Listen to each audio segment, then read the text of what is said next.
The air in the house felt different after my mom passed. Not just quieter, emptier, heavier. I'd never really thought about how much one person could hold a place together until she was gone. My dad and I weren't close growing up.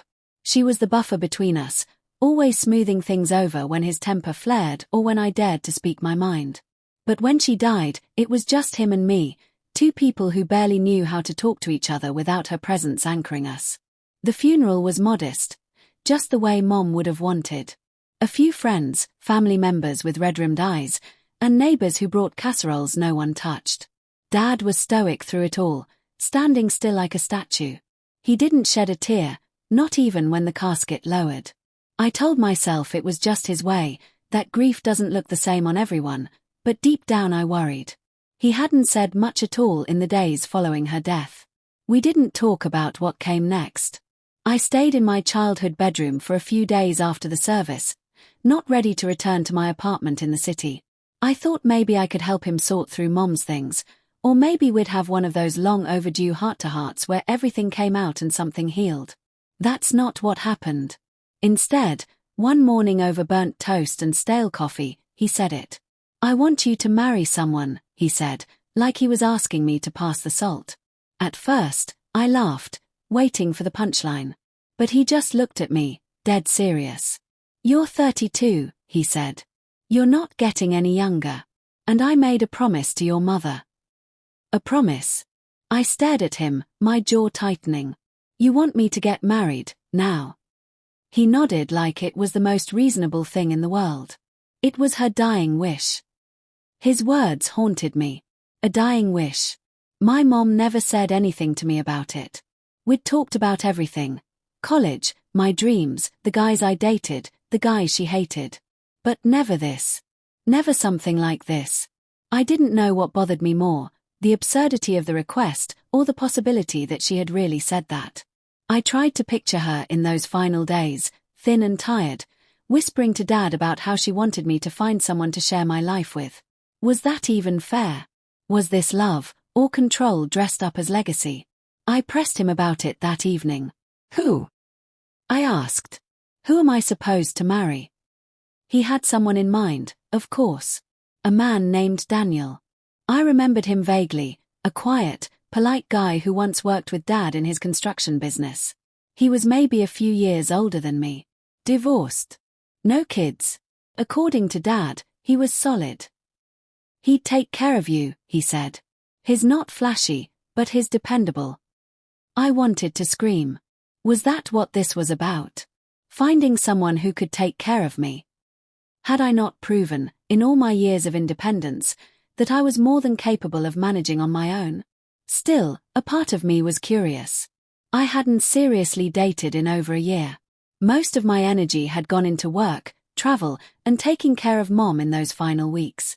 Maybe Dad's timing was just a reflection of his desperation, a man who had lost his wife and didn't know what to do next. Maybe this was his misguided way of trying to fix something. I agreed to meet Daniel, just once, to prove how ridiculous the whole thing was.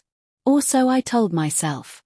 Daniel surprised me. Different after He wasn't my mom what I passed. expected. Not just Tall, quieter, soft-spoken, emptier, heavier. with a warm smile that I'd never seemed to really disarm me thought despite about how my much best one defenses. person could hold a place We met together for coffee until at she a was quiet gone. cafe My outside dad town. and I weren't I close had planned growing to up. keep it short. She was the buffer But the between us, conversation flowed always easily. smoothing things He over asked when his temper questions, flared, listened or when I dared intently, to speak my and mind. didn't bring up marriage But when once. she died, Over it was the just next him few and me. weeks, We we saw saw each each other other a barely few knew more how to times. talk to each other Each without her time felt presence less like an anchoring us. obligation The and funeral more like was modest, something real, just the way I Mom hated would have how that wanted. made me feel. A few friends, like I was family members validating with my red-rimmed dad's eyes, absurd request, and neighbors who brought but the casseroles truth was, no one touched. Daniel wasn't Dad part of was the plan. stoic through it all. He didn't push standing for anything, still like a statue, and he wasn't some weird he didn't puppet shed in a my tear, dad's scheme. not even when He was the just a casket guy lowered. trying to move on I told from his own myself past. it was just his way. One evening, that grief after doesn't dinner, look the same on I everyone. asked him directly, But deep down I did my worried. dad put you He up to hadn't this? said much at all in He the looked days at me following for a her long death. time before We answering. didn't talk about He what came introduced next. us.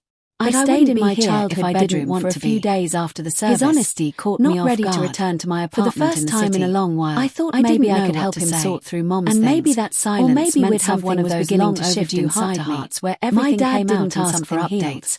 But I That's could not tell what he was happened. watching. Instead, every time I returned one morning home over after seeing burnt Daniel toast and stale he coffee, lingered in the hallway he said a little longer. "I want you to One marry night, someone." I found he him said, sitting in my like he mother's was asking sewing me room, to pass a the salt. scarf clutched in At his hand. first, I laughed, She always worried waiting you'd for end the up alone, punchline, he said. but he just looked his at voice me, cracking dead for the serious. first time since the funeral. "You're 32, not he because said. you couldn't find You're someone, not getting any but younger. because you wouldn't And let I made a anyone promise in. to your mother." I sat beside A him, promise. the weight of everything I stared at pressing him, down my between jaw us. tightening. I didn't "You tell want him me to that get maybe married she was right. now?" That I had He always nodded kept like people it at was a the most distance, reasonable thing in afraid the of what world. might happen It if I was let her them in dying too far. wish. It was His easier to be in words haunted control, me.